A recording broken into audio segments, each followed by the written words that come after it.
Hey, welcome everyone. Hope you have just enjoyed coffee and bagel and spent some time meeting some other attendees. As a reminder, again, we'll be randomly selecting one participant as a winner for a $50 Starbucks gift card. The winner will also be receiving an email from us in a few minutes, so please be on the lookout for that. We'll announce all three winners at the end of the day today on the conference platform main page too. So please continue participating in coffee and bagel during each session and enjoy the opportunity to meet the other attendees.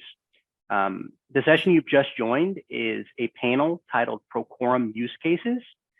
Before we start the session though, I'd like to take a few minutes to cover some housekeeping items. Before I hand it off to Ryan, first, on the right-hand side of your screen, you do have access to the chat feature here. In order to use it, you first have to hit the join button, but after that, you'll see a little red dot notifying you of any messages. Please feel free to post any questions or comments throughout the session here in this chat, and we will try to provide responses or follow up individually after the session. Please note that your posts are visible to other attendees. Also, on the right-hand side of your screen, you have access to the poll feature. As Ryan begins the session, 3 poll questions will be displayed one by one. When you provide your response each time, you will be able to see the poll result real time. So we do encourage you to participate. And here on this page, this is where you can download a copy of the panelist PowerPoint session in the attendee hub. You can download it anytime before, during, or after the session. But without further ado here, I'm going to pass it off to Ryan, and please share your screen. Take it away. All right. Thank you, Jim, for the introduction. Thanks, everybody, for joining the panel. I hope you're enjoying ProLink Tech Live Day 2. My name is Ryan Kim. I'll be moderating this panel today. Panel is titled Procorem Use Cases. Just technical details, but when we're not sharing screen, you'll be able to see all panelists. But once we start sharing screen, you'll be just looking at whoever is speaking in any given moment. So we're gonna be come in and out quite like back-to-back fashion. So it'll be slightly awkward, but that's how it's gonna go. I'll just do a quick overview and introduction. So Procorem. We're here to talk about Procorem. It's a communication portal ProLink developed and released in mid-2010s. Procorem is a purpose-built platform for affordable housing.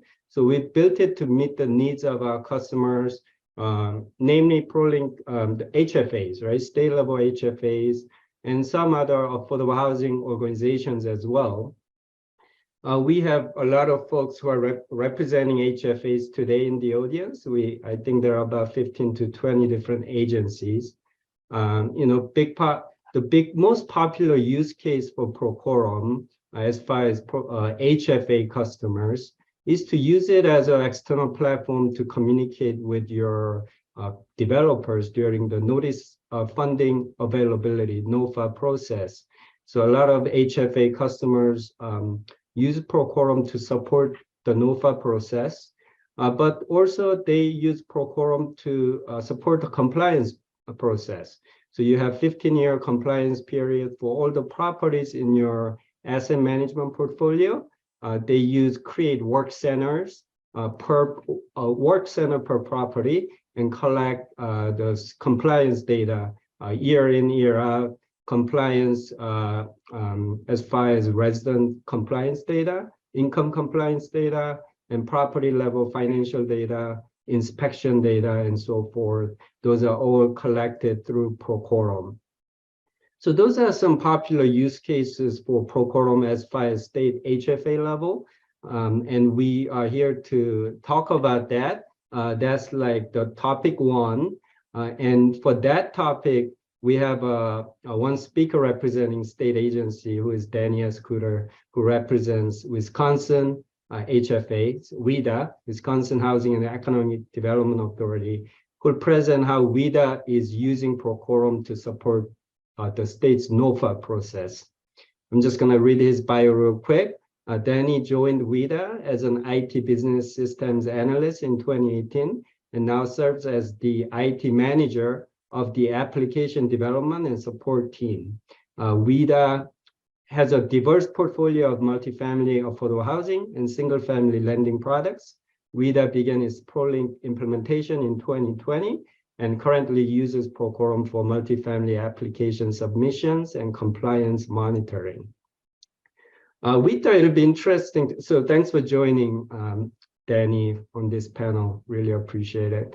We thought it'd be interesting to hear perspectives from a person on the other side of the table, so a developer. So we invited Robin Smith.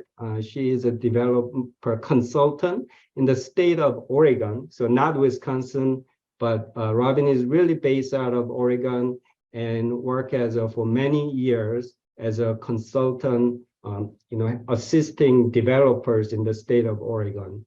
So Robin brings 25 years of affordable housing experience with multiple funding sources, primarily in Oregon, including federal programs such as HOME, CDBG, USDA, RD, and LIHTC, and Oregon-specific programs such as Agriculture Workforce Housing Tax Credits and LIFT program, which stands for Local Innovation and Fast Track Program.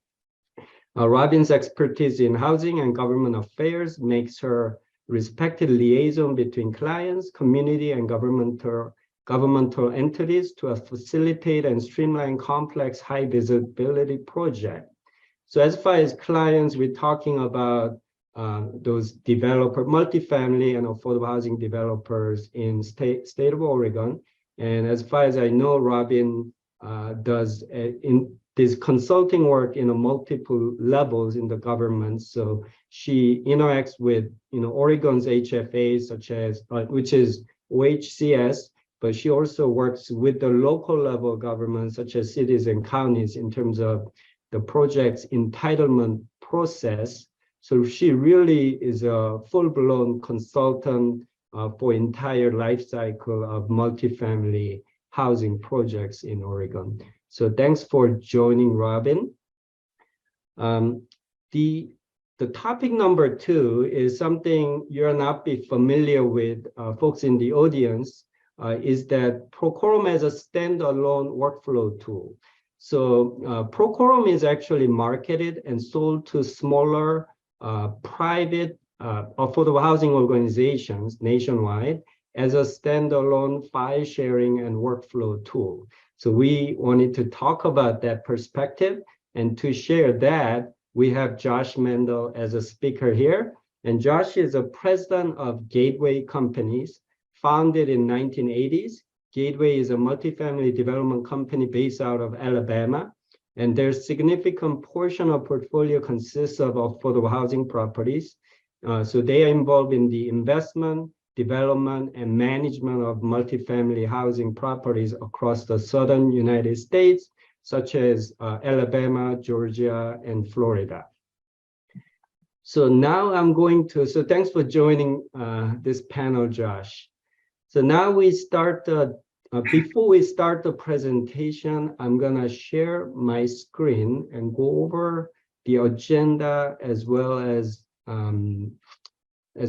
3 poll questions. So let me just share my screen now.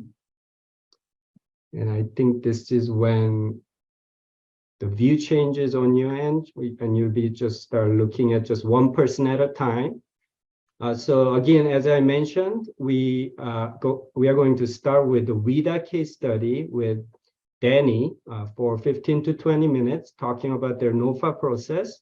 And then we'll move on to Gateway Companies case study as a standalone workflow tool for 15 to 20 minutes.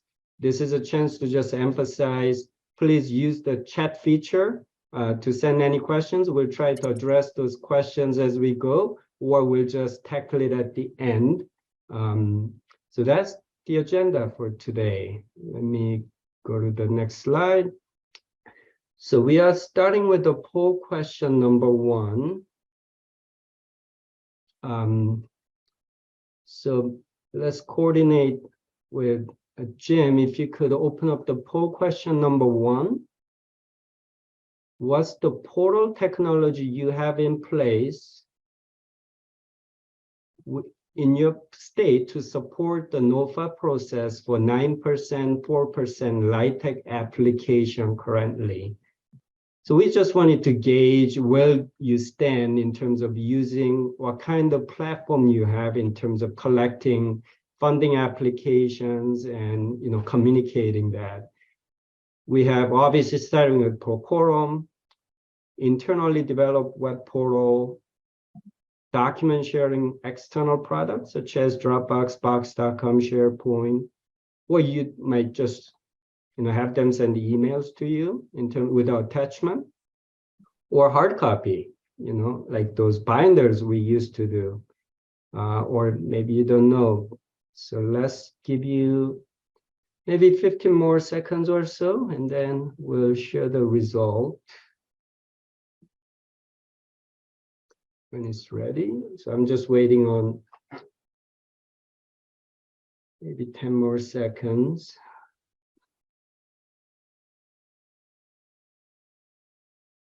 All right, I think the result is ready. Okay, so yeah, so if there's any update, please share another screenshot, but initial result, and you can close the poll now. There's a Procorem 1 response, internally developed web portal 2 responses, external document sharing product 1 response, and then I don't know, there's update. 10 responses Procorem, and obviously a big portion of folks in the audience are ProLink HFA customers. So I'm sure there are a lot of Procorem users, but there's some internally developed portal users as well. External document sharing products, 2 responses, and then 7 don't know. Thanks for the responses. So we'll move on to the next topic, which will be, so let's open up the poll question number 2.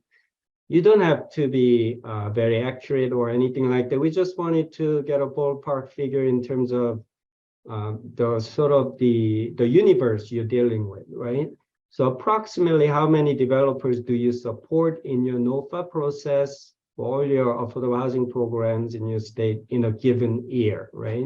So what does the universe look like as far as development companies? So are you looking at like 0 to 100 companies, maybe smaller state, 100 to 500 companies, 500 to 1,000, or over 1,000? Probably bigger state HFAs deal with over 1,000 companies in any given year for the NOFA process, receiving those 9%, 4% LIHTC applications and so forth. So we'll give you like 10 more seconds.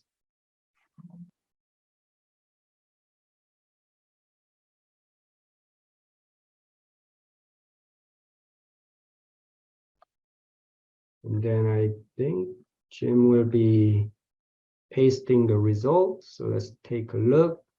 So maybe this is an initial result. If you have any update, just paste it here. But so 6 responses from 0 to 100 companies, 100 to 501, over 1,001, and then don't know 4 responses.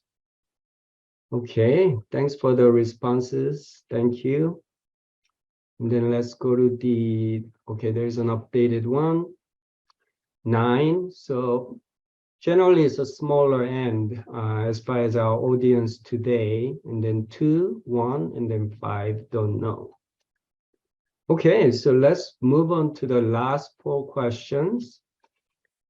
Same question, but we're dealing with your compliance portfolio. So as you interact with these, owners or property management agents for next 15-year compliance period, how many really companies do you deal with in terms of compliance and asset management?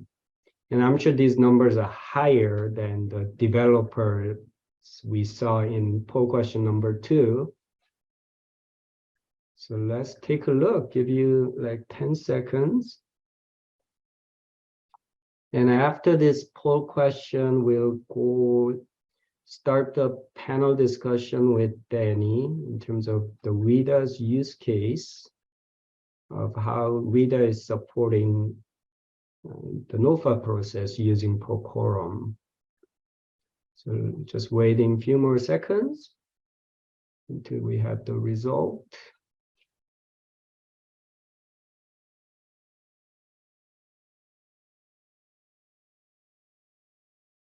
All right, the first result came in, 2 responses. So yeah, it ticked up a little bit, right? So there are more responses, 100 to 500, 500,000, 1 response, and then 6 don't know. So I think this was good just to gauge, well, the audience stands in terms of, what they're dealing with in terms of their external customers, the scale of that universe, and also just gaining some sense of what kind of technology they're using for NOFA process. So Danny, if you're ready, we're gonna start moving on. And again, audience, please just use the chat feature to add any questions while we are having this presentation. But I am going to bring Danny on and start the conversation. Thanks, Danny. Great, thank you so much, Ryan. Thanks for inviting me today. So I'm going to talk about WHEDA's multifamily application, or MFA. It's a Smart Docs enabled Excel file. I won't say too much about the Smart Docs or the actual MFA today, since we are focusing specifically more on Procorem. Essentially, it's a document that allows us to capture all of the information that we need from developers using a tool they are familiar with, Excel. It allows our business unit team, commercial lending, to complete their underwriting and scoring, and then it automatically sends the key data from the Excel file into ProLink HFA. It is a universal application, which means we use it for both tax credits and WHEDA finance loans. Historically, about 75% of our deals are tax credit only, 15% are tax credit with a WHEDA finance loan, and about 10% are WHEDA finance loans only. If you want to go to the next slide here. All right, so in the tax credit space, we offer 2 competitive products, a 9% federal tax credits and a relatively newer state 4% tax credit that is combined with the federal 4% tax credit. These are competitive in that we have a limited pool of funds available each year. Therefore, we accept application submissions only during a specific time and award to the highest scoring submissions. We also offer a non-competitive product, which is the 4% federal tax credit. These applications are accepted year-round.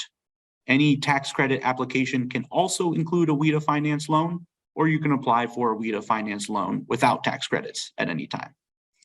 In this example, I'm going to walk you through today is going to be the process that we used last year for a 9% federal tax credit application in Procorem. Every year, this process starts with the business teams and my team in IT partnering to update the multifamily application with scoring changes and other improvements. Here on the right, you can see a screenshot of the title page of our MFA, which is now in its 3rd year of use in this form. You want to go to the next slide? All right, once the MFA is updated and published, IT then creates the work center categories and roles. Here on the top left, you can see the dialog box to create a work center category. And on the bottom left, you can see how we named our work center categories by year and by product, which allows us to group similar work centers together. More on that soon. On the right, you can see what the screen looked like when we created the role to assign to our developer partners that were interested in applying for competitive tax credits in 2022. You can see that we don't select any file permissions at this step since we are creating the role before the application submission cycle opens, which prevents anyone with this role in a work center from actually submitting their application. In 2022, our 2 competitive tax credit products had the same application start and end date, so we didn't need to further specify the actual product they were applying for in the role name. but instead we're able to combine both competitive tax credit products into one role for that year, which is why you're seeing just here a 2022 competitive developer and not broken out by the product. If you want to go to the next slide. Here's a screenshot from our website, WHEDA.com. We have a page with the details for each tax credit product by year. This includes the actual MFA, which you can see in the third bullet, and also a Procorem Work Center access form, which you can see in the fifth bullet. The developer will download this fillable PDF, enter the summary information that you can see on the screenshot to the right, and then they email the form to the address listed at the top of the form. You want to go to the next slide? Our next step is then the business unit creates a work center using the template. So when the business unit receives the form, they create a blended deal in ProLink HFA, which creates a TCA deal, a dev deal, and a portfolio property if one doesn't already exist.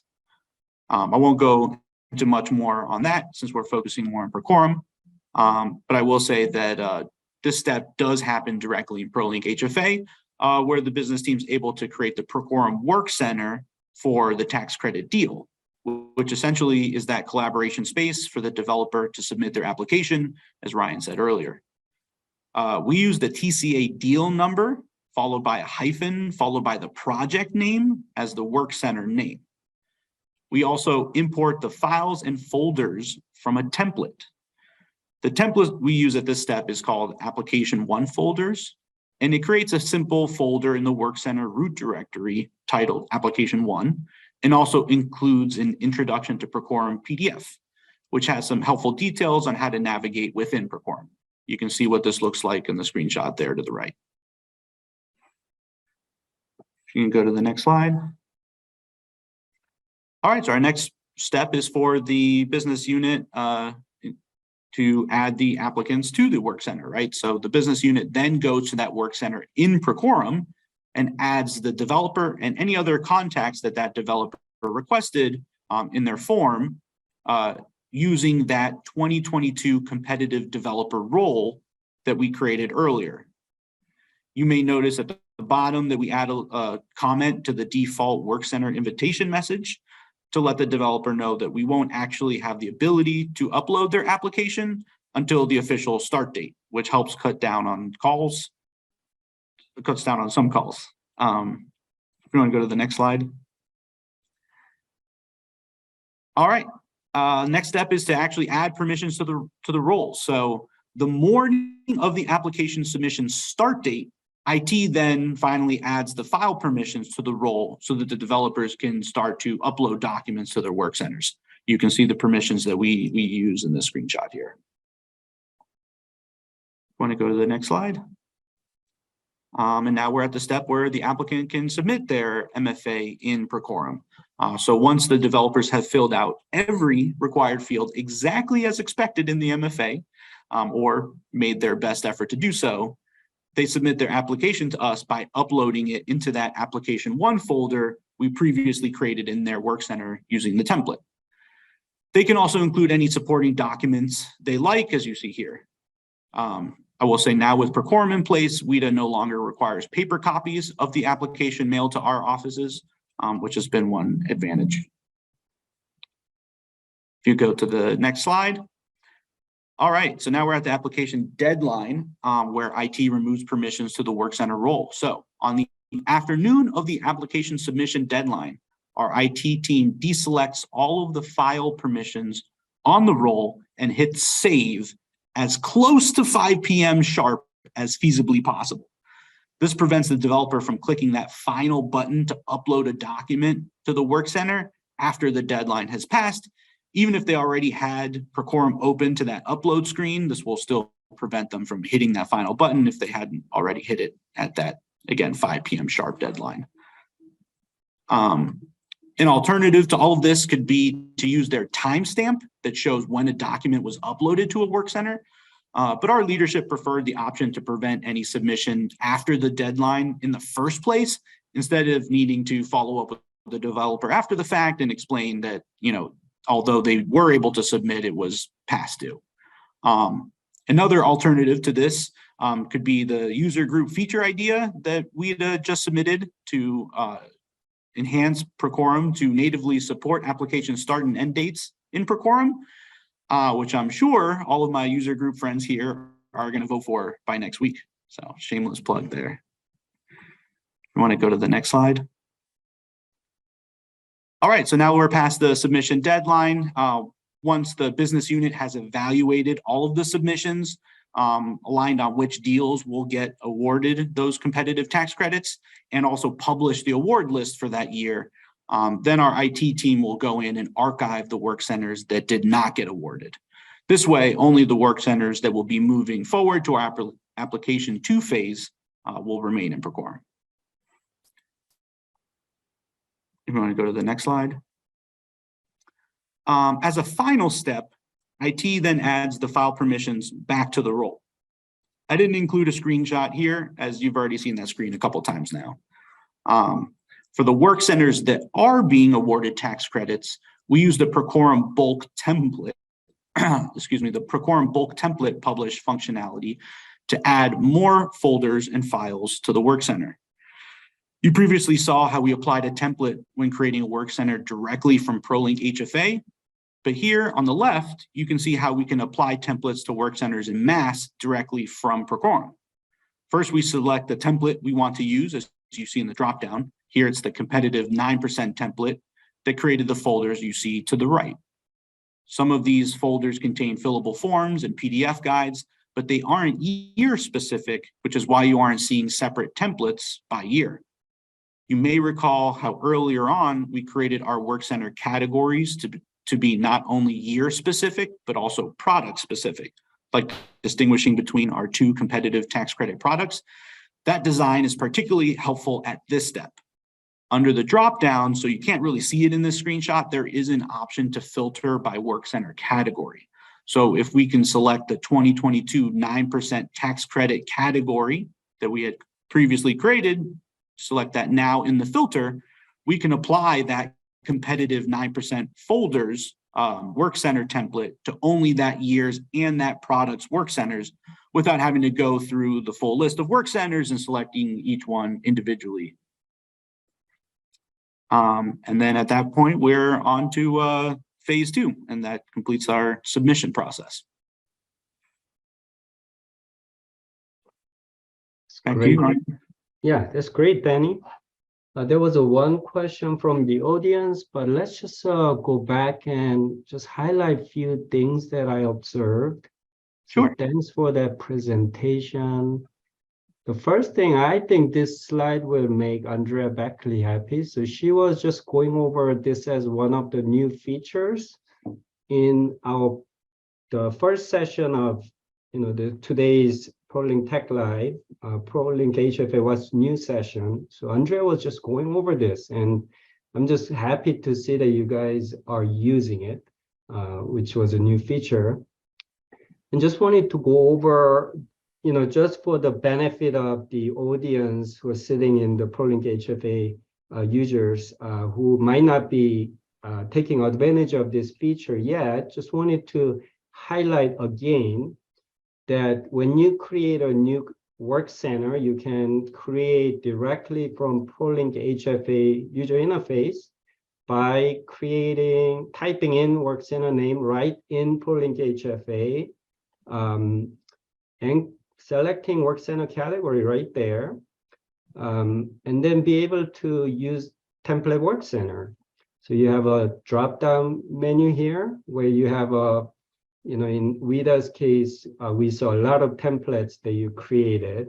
You're able to select a template right here and be able to pick and choose. But in WHEDA's case, then you're just importing files and folders, but technically you can import collaborators, tasks, and other things as well. So I thought this was a great thing to just highlight because this is a new feature and not many other states might not be taking advantage of this feature yet. And then there was a question about template from the audience. So let me go back to hold on just a second here. So if you're looking at this screenshot, so these are this is the file and the folder, application one folder, and then there are 3 files within the application one folder that have been imported from the template work center, correct? No, actually. So when we apply this template, it's just the blank folder and that introduction to Procorem guide. What you saw later on was the example when the developer is actually submitting their application. So those 3 files were files that they submitted to us. We don't provide the application up front at this step. It's just available to download on our website. Which is helpful because if we put the MFA in our template, we would have to edit the template every year because we update our MFA every year. So this way they can just download it from the website, and they can also download it, at any time before the work center's even created if they'd like to see it. Right. So that's great. So 2 ways of publishing your Excel application template, that's Smart Docs document. You could start from your the HFA's website and have folks download from there and then just populate and then upload it back to this folder, designated folder within the work center in Procorem. And then the other way that I was thinking about was perhaps have that Excel template built into the, this application one folder work center itself.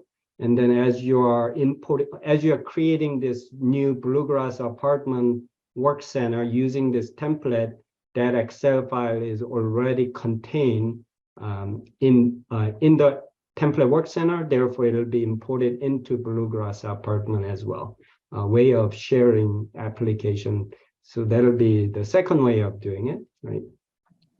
Ryan, if I could just add a third that WHEDA has kind of considered for the similar reason is if we aren't yet using the import posts or collaborators and tasks and those other items that you highlighted, just the files. But one thought that we had is if we were to instead put a link to where the MFA can be downloaded, and if the link doesn't change every year, then that would maybe be a happy medium for us. Something we've thought about in the past, but as a third alternative. Yeah, makes perfect sense. Yeah. All right. So let's go into the bulk template import screen, which was, this is a slightly complex feature within Procorem, and I'm not sure how much of folks in the audience is familiar with this particular feature. So just wanted to walk through this a little bit, but before that, there was a question about these templates, Danny, from the audience. So you created a lot of templates here on your Procorem account. Did you build these templates just amongst just WHEDA folks, or was there like ProLink, like customer success folks involved in really helping you creating these templates? I believe we created them on our own. We've kind of evolved the process a little bit, over time. And again, we're in our 3rd year using it, so we found that this works well for us. Okay. But we kind of developed the process a bit more ourselves. Okay, good to know. So just for folks who haven't used bulk template publishing feature yet, just wanted to walk through a little bit here. So you have a drop-down menu right here where you can select a template. So obviously, we're selecting this competitive 9% work center template. And then at the bottom of the screen, and Danny mentioned it as well, you have behind this drop down, you have ability to select all this work center by category, work center category. So in this case, Danny filter, Danny might have like 1,000 work centers, right? Danny's just filtering by work center category, picking 2020 competitive 9% tax credit category. And then Procorem pulled up these work centers that belong to that category. That's what's going on here. And then you push the import button, which is, I think is hidden under here screenshot. And at that point, all these folders and subfolders and even files that are within this template work center will be just layered on top of this existing work center's file and folders.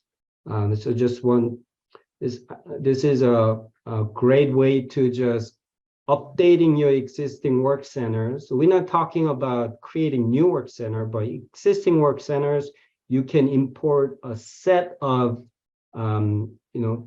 files and folders and subfolders that are in the work center, just import them as a whole new layer on top of the existing subfolders and files within individual work center. So that's a feature that I just wanted to highlight, and this is a great example. So thanks for sharing, Danny. And then just quick question on Danny in terms of creating a role. So Danny, I saw that on this screen, you are creating work center role as a 2022 competitive developer.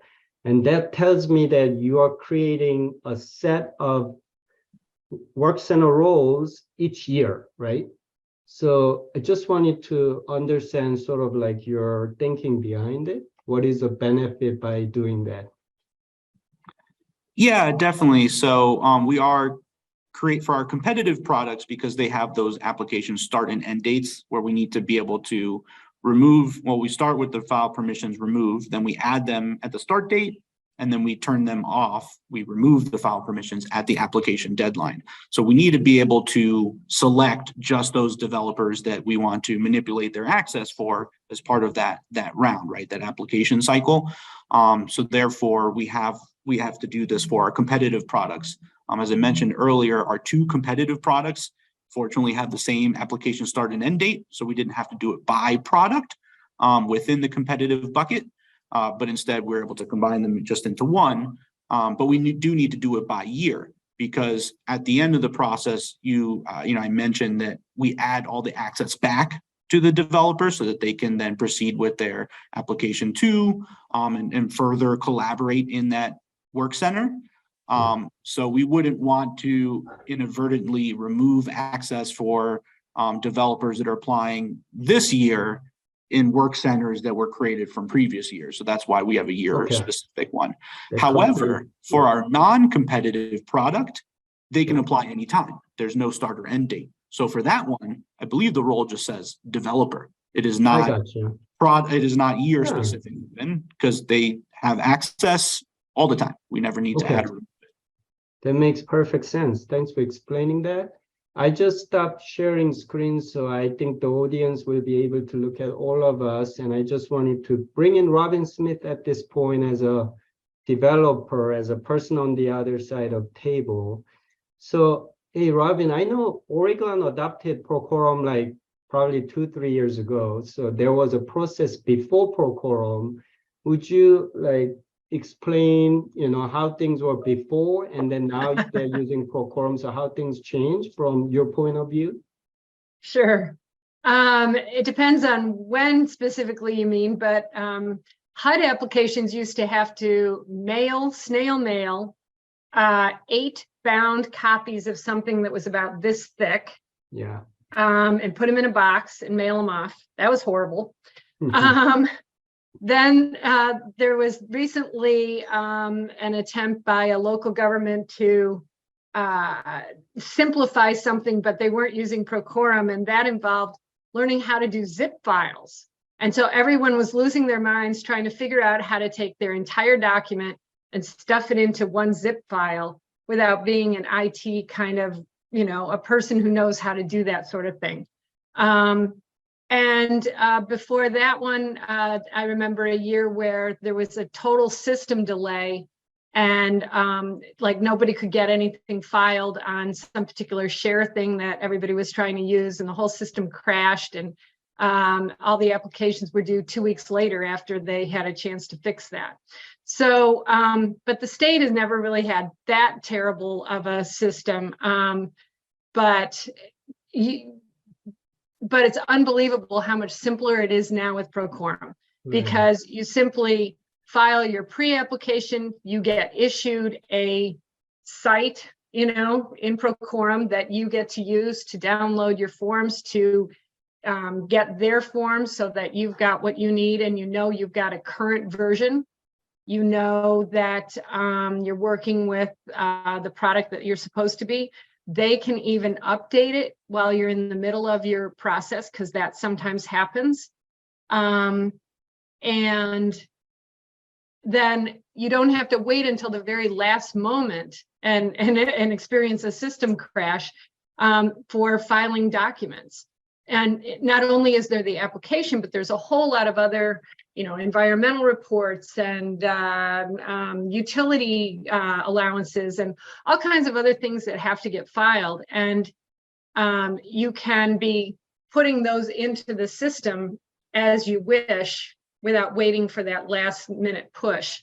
So that's a really nice feature right there. Okay. So since OHCS adopted Procorem past 2 or 3 years, do you know how many applications that you submitted to Oregon on Procorem platform? Roughly how many projects? Probably, I don't know exactly, because I've lost count, somewhere around 12 or 14. At one point, I had 8 active applications going, not applications, but actual files. So something in development, something in construction, something waiting to find out if we won, something being applied for. So I had 8 active going at one point. Okay, cool. Maybe one last question, we move on to Josh's presentation.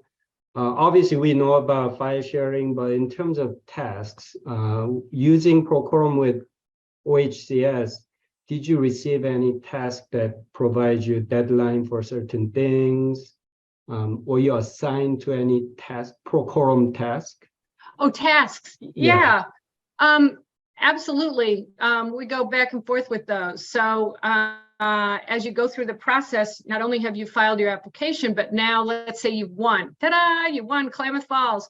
Wow. And so now you're submitting documents that are required for those tier 1, tier 2 due diligence phases. You get to check them off, and then the folks at OHCS then get to check off that they've checked your work, and so everybody knows that that file is now approved and you can move on to the next phase. Yes. Okay, great. So that provides transparency and just being absolutely on the same transparency. page. The other thing that I think is really cool is that even a year later, you can go back and look and see what you filed, and you can grab that document because as you go through all these phases leading up to closing, sometimes you just have to know exactly what it is that you filed already. Okay, perfect. Yep. Well, thanks for sharing, Robin. So absolutely. Yeah, for the time management, let's switch over to Josh. We're running a little behind, so I'm going to share screen here and then have a little conversation with Josh about gateway companies. So we have 3 slides. The first one is just showing a list of all the work center categories, and then I just maximize this Georgia 9% tax credit, which have 2 projects. But hey, Josh, would you explain to the audience just in terms of the nature of different projects, different funding programs that you deal with at your company? Sure. Thanks, Ryan. So, Ryan described our company well. And so generally speaking, our company is doing, let's call it one of 3 different project types, either a competitive 9% LIHTC project, a 4% bond finance project, or just a traditional conventional development. We tend to be kind of A- type developer. We're not going to be we're not going to build large AAA complexes in the larger cities in the South, like Nashville or Charlotte. We're going to tend to be in secondary and tertiary markets relative to the Southeast, suburban style projects. So there's a little bit of variety in the financing structure and the rules that we're having to follow. Okay, so we're looking at the numbers in all these categories, probably adding up to like 25 or 30 projects. So is this like typical for you to have like 25 ongoing projects in your development pipeline? That's right, and that's why this application was so important for us, because that those 25, maybe one or two, maybe let's say two of those, maybe in early stages, and may fall out. We tie property down, we go through diligence, and we determine the project's not feasible. Still, we're talking about 23 projects that are between the stages that either, on the front end, we've just established site control with a purchase contract. And on the back end, we're trying to get our 8609s, finished cost certs, and final closeout post lease up. So we're across 4 or 5 states. We have several different funding programs or regulatory regimes that we need to stay compliant with. We have like most affordable developers or most affordable developers, we have a fair amount of transactions, but we don't have a very deep overhead structure, deep personnel structure. So we have to stay as nimble and efficient as possible. Okay. So moving on to the second slide, and then so I have 2 screenshots here. First one is just a set of folders, and then second screenshot is set of tasks you have. Maybe starting with these collaborators. So I see different roles here, like coordinator, asset manager. Would you explain to us briefly, like, are these just internal people at your company? What are the roles, Sure. Those are all internal. Okay. Their roles are somewhat self-explanatory, somewhat, because, I'm looking at Jaymee Simpson, it just says officer. What kind of officer is that? So, that's something we take for granted. But kind of just simplifying this, I would divide the roles into probably 3 categories. One are development personnel that are going to be more engaged with the site control, pre-closing diligence of the development, compilation of the tax credit application, and then post finance closing, working with our construction personnel to ensure that the project's built on time, on budget, and then lease up occurs on time, on budget. So you have development, you have construction, who's they're involved in making sure the construction scope and design are what we need them to be, and making sure again we finish on time, on budget. And then we have our asset management staff that starts to come in towards the end of construction to ensure that our performance is what we promised our stakeholders and investors it would be. Okay, that's great. Moving on to the last slide. So we opened a task under reservation category, and we're looking at this particular development project, Stone Ridge 2. So you have a cost certification, 8609, and final inspection. And then I blew up one of these tasks, and then I can see that you have assigned, maybe this was a cost certification one, assigned to Jaymee as an officer, and then Jason as a president, he's approving it, and then follower, including yourself and Chanel as well, right? Correct. Maybe, yeah, go ahead. No, go ahead. Right. Maybe, as we are, talking about Procorem implementation, what kind of role Chanel played as a sort of like the go-to person, and how important that was? Yeah, and I'll preface this by saying we've come to a point that works for us and flows well for us. Every organization and their workload and makeup's different. So I think anyone in the audience could apply Procorem to the specifics of their organization. So with our volume, it makes sense for us to have one of our development support people, one of our development support personnel. In this case, it's Chanel Hughes. She's very capable. She's been in development administration support for 25 years. She understands the business well, and we probably use maybe 40 to 50% of her time monitoring these projects. And it's, while it's a significant use of an important team member's time, she stays fully engaged, and it allows her to be very, very aware of the state of each project. And we depend on her tremendously in this role. And the way we structure, we're going for accountability, and we're trying to make sure that that with so many different tasks across so many projects in different states, et cetera, nothing slips through the cracks. And we found this to be a better application than other applications out there for helping us manage that. And so typically what we'll have the task assigned to, it'll be assigned to, a specific officer, a specific team member. But we need another person involved, so that if a team member,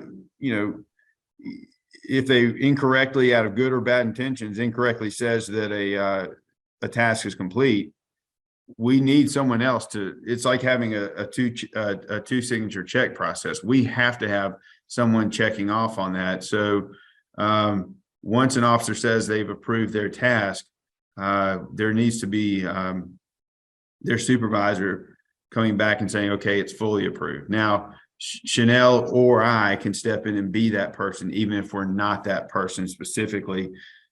Again, our people are busy. There are a lot of these tasks. And so having an alternative available to the supervisor allows the process gives us a little bit of flexibility if it's an easy task to confirm is complete. Yeah. Thank you, Josh. And as we are closing this portion of the panel, I just wanted to address one question from the audience. So it's a Procorem account issue. So a lot of folks in the audience are state HFAs, and they might, their question is whether this is a Gateway's own Procorem account, or are they under state agency account? And answer is the former.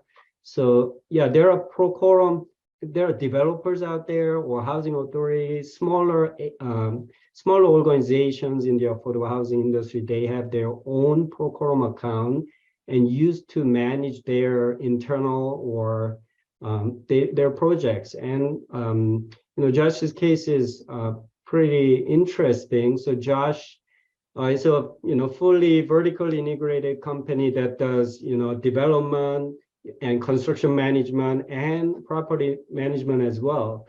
So Josh started using Procorem just for the development division, and this is one of that example of managing pipeline, their development activities, all the way through 8609. But they used it in 2020, and then they came back in 2021 and wanted to use Procorem for property management division. So we started separate accounts. So Josh actually has two different Procorem accounts to handle those two different divisions within the umbrella of Gateway companies. That's correct. All right. That's correct. So go ahead, Josh. No, that's correct. It's been it worked. We needed to crawl before we could walk, and understand what we were working with on the development and finance side. And once we did understand it, we quickly realized we needed to have a similar application, a similar process on our management side. Sure. Thank you. So as we wrap up this panel, we have just a minute or two left. I just wanted to give an opportunity for panelists to add any final thoughts. So maybe, Danny, would you like to go first? Just any final thought in terms of how you're going to use Procorem going forward? Sure. Yeah. So, I mean, I think Procorem's been helpful for us in our recent implementation. I mentioned we don't request paper copies anymore. I think there's still more that WHEDA can do in implementing Procorem. I mentioned earlier with some of like the tasks and stuff like that. Still need to understand a little bit better what we can gain by them to see what parts we want to do. But there, I think as well, I mentioned one user group feature idea that we had already, submitted that's going to vote by next week. There's some other ones. There's one out there for Procorem data views, which sounds really interesting to be able to see a lot of different data across work centers. I think there's some other that we've submitted in the past and some more in the future, but I think just kind of, as Josh just mentioned, needing to crawl before you walk or run, right? So I think there's more that we can do to improve our application submission process. We're also using it a lot for compliance monitoring. So just kind of starting with those core chunks and adding on pieces and maybe getting some more enhancements through the user group to help continue to build on that. This sounds perfect. Thank you, Danny. Hey, Robin, do you have any final thoughts you'd like to add? I enjoy using Procorem. It works for me. I'm of course going to use whatever it is that the funder is going to require us to use, but you get my endorsement, that's for sure. Josh? I'll echo what Danny and Robin said. This has been a game changer for our organization across the board. When we rolled this out at our company, there were most of our team members embraced it and were excited about it. There were, maybe a third of the folks who just didn't because it was something else they had to think about, or because they were kind of resistant to the accountability. And so those of us who kind of brought it into the organization had to just be persistent about buy-in, but in a very short order, it's been something that's been embraced across the board. Thank you. So I'd like to thank our panelists for your presentation and sharing your thoughts today, and we'll close it. So I'll hand it back to Jim. Thanks again, Danny, Robin, and Josh. Appreciate your time. Thank you. Thank you, Ryan. Hey, thanks again, Ryan. Thank you everyone for joining the session as well. I hope you found good value here. And as a reminder, a copy of the panelists' PowerPoint is available here at the bottom of the page on the platform. You can also come back and watch the recording of the session anytime. Even after the conference is over, you're going to have the ability to log back onto the platform for the next 90 days to watch any session recording. The survey is available on the right side of your screen, so please provide any feedback you might have on the session. Also within the survey, you can type in any outstanding questions that were not answered during the session. Now for the next 15 minutes until about 1:15 p.m. Eastern time, as we take a break, please join the coffee and bagel session. This is a feature we're highlighting this year to encourage interaction amongst attendees. When you click on the discussions item under the community menu, you will find rooms set up where you can join, and each room will have accommodations for up to 6 people, and you are able to create your own room if you want and wait for others to join. So please meet and greet each other while taking a break. Until the next session. The next session will be ProLink HFA portfolio property data updates, which will begin at 1:15. Coffee and bagel does take place between each session. during the conference. And during each break, we will pick one winner and provide a $50 Starbucks gift card. So again, this is the end of the session. Enjoy the break, and we'll see you all at the next session.